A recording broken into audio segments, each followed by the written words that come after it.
Hi, my name is Steve. Welcome back to the Jonesy Chats Wrestling YouTube channel. I'm here to review this week's edition of NXT, and so many questions about this show and where NXT is going in general.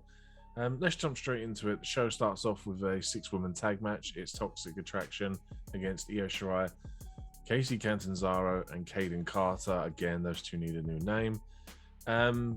Toxic Attraction in a mildly entertaining match, but not the greatest of matches. Again, that just seems to be the norm now with NXT. Moving on, there's a backstage interview with Pete Dunn. He wants Tony D'Angelo for some reason. Trek Williams and Carmelo Hayes interrupt that. He then challenges Hayes to a match, which is announced later on. That's coming up as the main event. We then cut back to Toxic Attraction stand at the top of the ramp. They're interrupted by Kaylie Ray, and we get a stare down between Kaylie Ray and Mandy Rose. If that leads to a title match in the future, I wouldn't say no to that. We then come back from the commercial break, and we have MSK, who is taking them a week to get to their location from last week, apparently. And wherever they're going is now shut down, and it's 420 miles away at 475 Ridge Valley Drive, wherever that is, and whoever they're after, I don't know. I presume they're after experience or something from a former WWE legend, I suppose. So we'll soon find out in the future. And then we go on to our next match. Again, this is where the questions start to come in. We have Kaylie Ray taking on Soraya. And why have they got Soraya losing a match when she's only lost one previously of all her singles matches on NXT? I can't understand the booking of why you would do this. I mean, this is what jobbers are for, surely. If this is a reinvention or re-spark of Kaylie Ray, then why have you got her against someone who's done so well in the last couple of months on NXT? It's very, very strange stuff. The highlight of the match, though, is Soraya hitting a single-leg Boston Crab submission. Man, Soraya can bend that back in ways that are unknown. Like the deep lock she's got on it is immense, but Kaylie Ray ends up hitting the KLR bomb twice on her, once to the announce table and then once in the ring for the finish. That's it, really. So I say, good way for Kaylie Ray to pick up a win, but yeah, just at the expense of Soraya just doesn't make sense. We then get a Joe Gacy interview. Again, still have no clue what this guy's been banging on about. He's in a match up next. We then get Joe Gacy versus Boa. Where this match comes from, I don't know, but Boa's got his new face paint. The match isn't mildly exciting. It just gets to one point where all of a sudden the lights start flashing and Boa becomes possessed. He starts choking at Joe Gacy and he doesn't break the choke, and Joe Gacy wins by DQ. Again, doesn't make sense. And then Joe Gacy staring into the camera afterwards like he planned it all. Again, really, really strange. We then get Diamond Mine. They're in the gym. They're watching back Ikemen Jiro and Kushida's interview from last week. They already have a tag team name. They are called Jacket Time.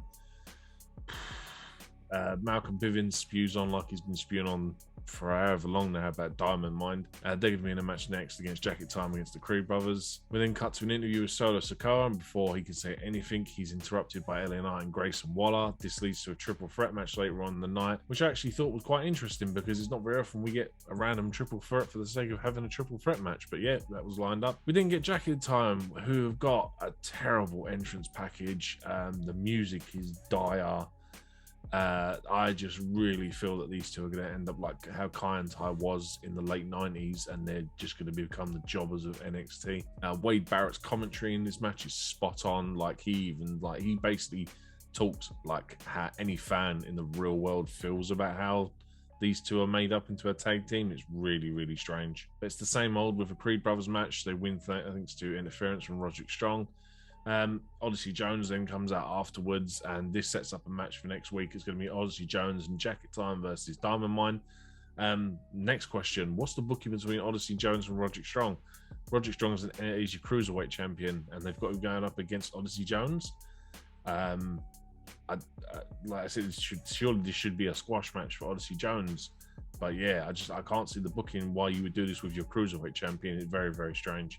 We then get Toxic Attraction again. This time they're leaving the arena. They're saying they're going to hold on to them titles for a while. They're interrupted by Raquel Gonzalez, who rides up on a motorcycle, says she's going to deal with Mandy later, and then she rides off into the arena and gets into the ring for a promo. It's as expected. She says she wants Dakota. She calls her out. Dakota comes out, and she's still doing this scatty thing that she started last week. She's actually attacked by Cora Jade. They're broken up, and then we have Raquel and Cora have a stare down, and Raquel's like, look, you can have her after I've had her. Again, don't understand the booking with this. Why have you got Cora Jade attacking Dakota if you're trying to build a feud between Raquel and Dakota? It really doesn't make sense. We then get an Andre Chase University segment.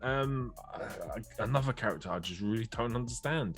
Don't get me wrong, I find these segments highly entertaining, especially when he flips his shit and he just starts going off at one of the students in the classroom. I think it's hilarious, but it's just a character that I just don't understand where it's going. We then get a Grizzled Young Veterans video package, and apparently they're broke and they're scamming people and their food apps on the street.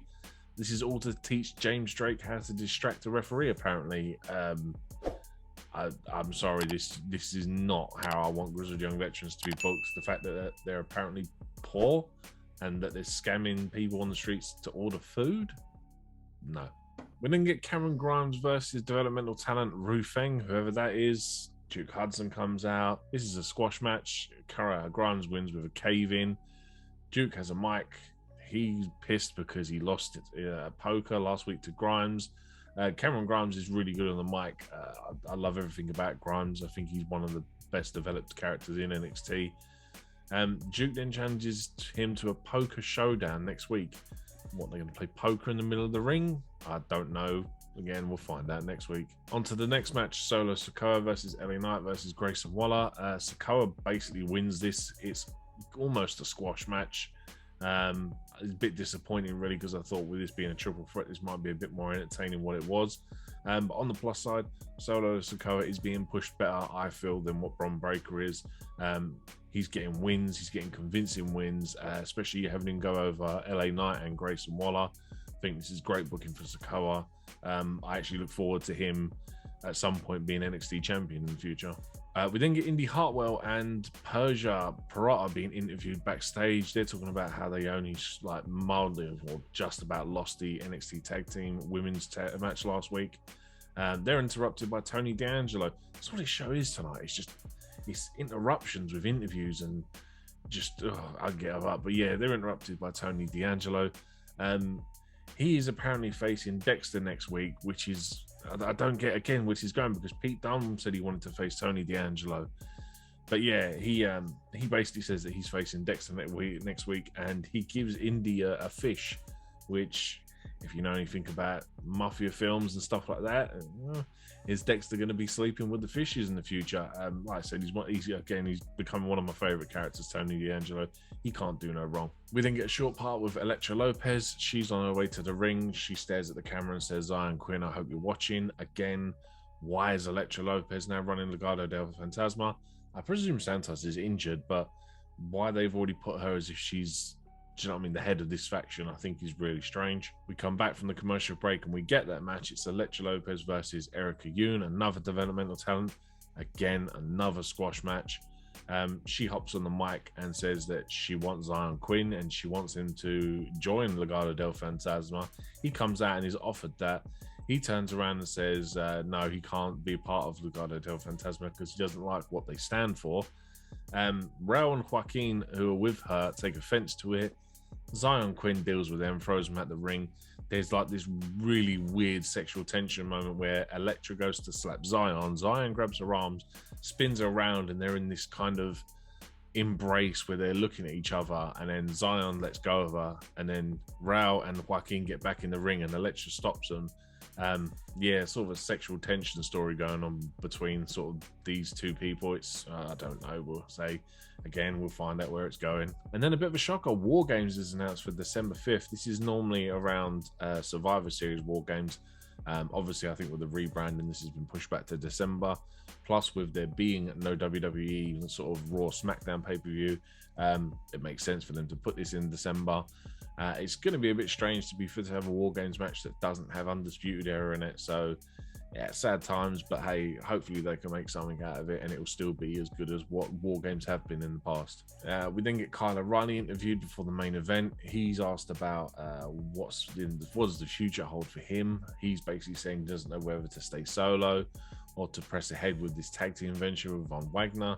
The tag champs Imperium, they again interrupt. And they basically they're just like, you've got no chance. And then Von Wagner pops up to back up O'Reilly. I presume we're probably going to get O'Reilly and Von Wagner taking them tag titles off Imperium in the future because they just won't give them to Grizzled Young Veterans, unfortunately. Then on to the main event, Pete Dunne versus Carmelo Hayes with Trick Williams. For what we saw was a really entertaining match, but if it wasn't a squash match tonight, every match had a commercial break. When it got to the tag match between Jacket Time and Diamond Mine earlier, 3 of the 4 matches had commercial breaks, and the 4th match was a squash match. It was the whole way through. It was the same thing. If it was meant to be an entertaining match, you missed all the good parts basically because it was on a commercial break. And I really don't understand what they're doing.